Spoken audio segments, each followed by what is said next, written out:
All right. The latest information from West Papua. The latest information we received is that the governor of Papua, Lucas Enabe, who's currently on sick leave, has been removed from his post, his position as the governor of Papua.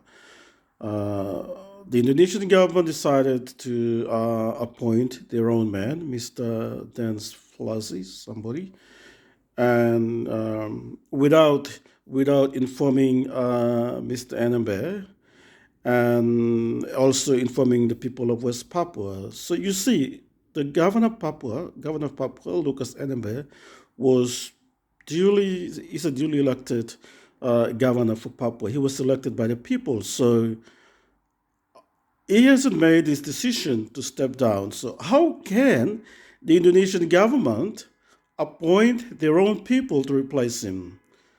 All right. This is the reason why. I will explain a little bit to you. Governor of Papua, Lucas Enembi, has been very vocal in opposing the special autonomy law that the Indonesian government is trying to implement in West Papua. All right. For those of you who don't know about the special autonomy law, in 2001, the Indonesian government introduced a special autonomy law in West Papua because of the growing demand for independence. So, the special autonomy law is a 20-year period. So it started in 2001, and it will end this year in 2021. So, the 20 years of the special autonomy law has not brought any significant change to the lives of the West Papuan people. All we have seen is the killing, increased killing murder of the West Papuan people, and also increased presence of Indonesian military and ongoing military operations up in the highlands of West Papua. Today, we've got about 50,000 displaced civilians. Indigenous Papuans are being displaced from their homes, villages. There's an ongoing crackdown on West Papuan activists, political activists. And so, what Indonesian government, well, recently they're going around to try and engage the views of the West Papuan people, whether um, they would like to maintain the special autonomy law and have it extended for another 20 years. So there was a survey or petition that was going around throughout West Papua. It's called uh, Petisi, Petisi Rakyat Papua. It's like West Papuan People's Petition. So this petition went around, and roughly almost a million people have rejected the special autonomy law and demanded for right to self-determination. So, and also in West Papua, there's about 150 stakeholders. They've also rejected the special autonomy law, and they want the law to come back to the people of West Papua, and they will sit down and discuss and um, discuss and tell the government exactly what they want. So in 2001, the Indonesian government, when the special autonomy law was implemented, there was a body called MRP, Middle East Rakyat Papua, or Papuan People's Assembly. So Papuan People's Assembly was tasked to engage with the West Papuan people and to listen to their views and what they want.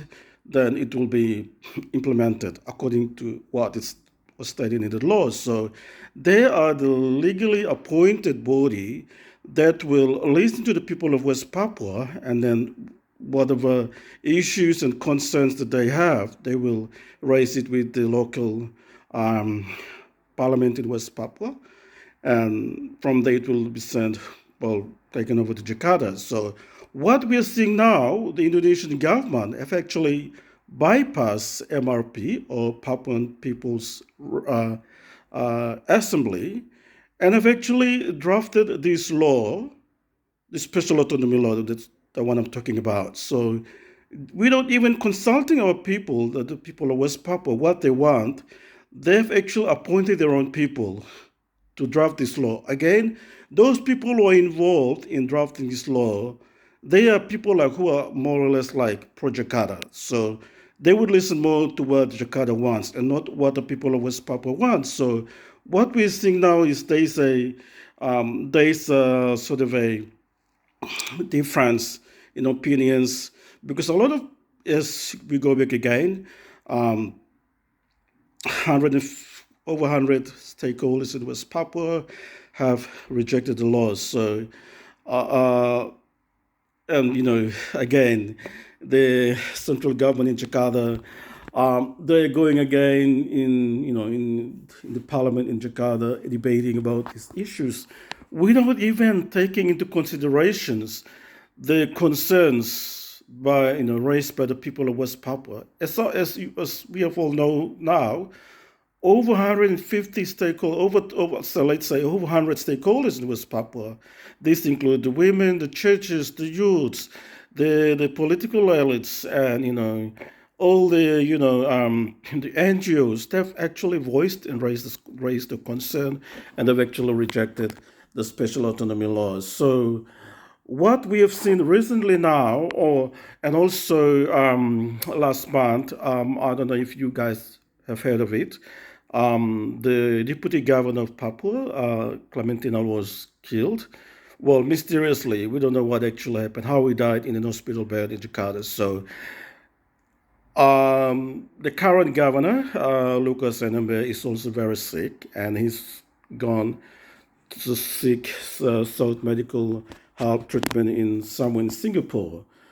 So without his knowledge and approval, the Indonesian government appointed somebody to replace him. And now in West Papua, there is a reaction.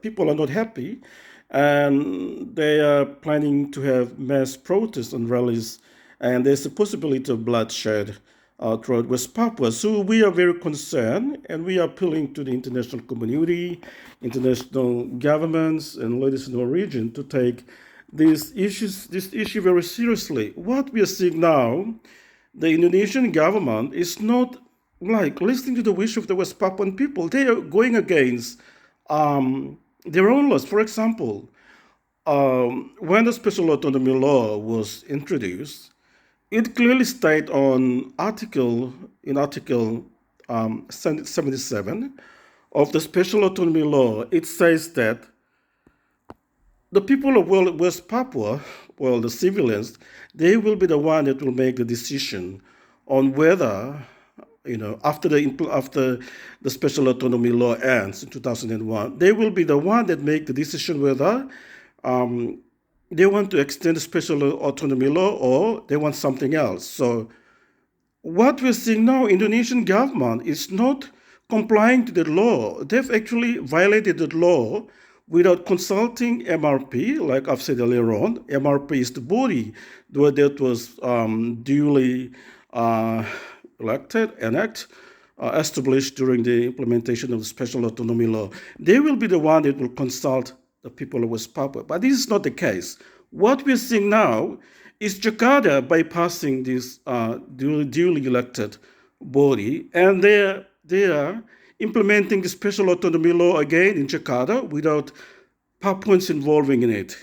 So we are seeing that this is a serious violation of the Special Autonomy Law, and they are basically denying the people of West Papua their democratic rights to decide what they want for the future.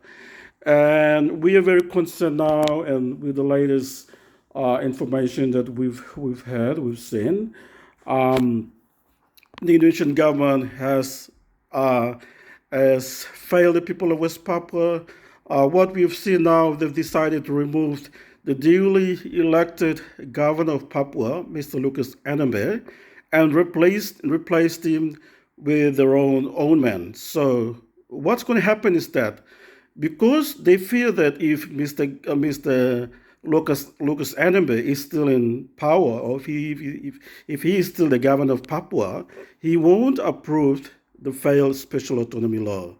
So the Indonesian government decided that they would introduce their own man. So this guy, Dance Flossy, whoever he is, they've actually appointed him. So when he's in charge, he will basically approve the special autonomy law, and it's going to be implemented for the next 20 years in West Papua. So the people are not happy because the special autonomy law has actually failed. So this is the situation now in West Papua. Our people are in a very desperate situation. They need help from the international community, from the Pacific Island countries, PIF leaders, MSG.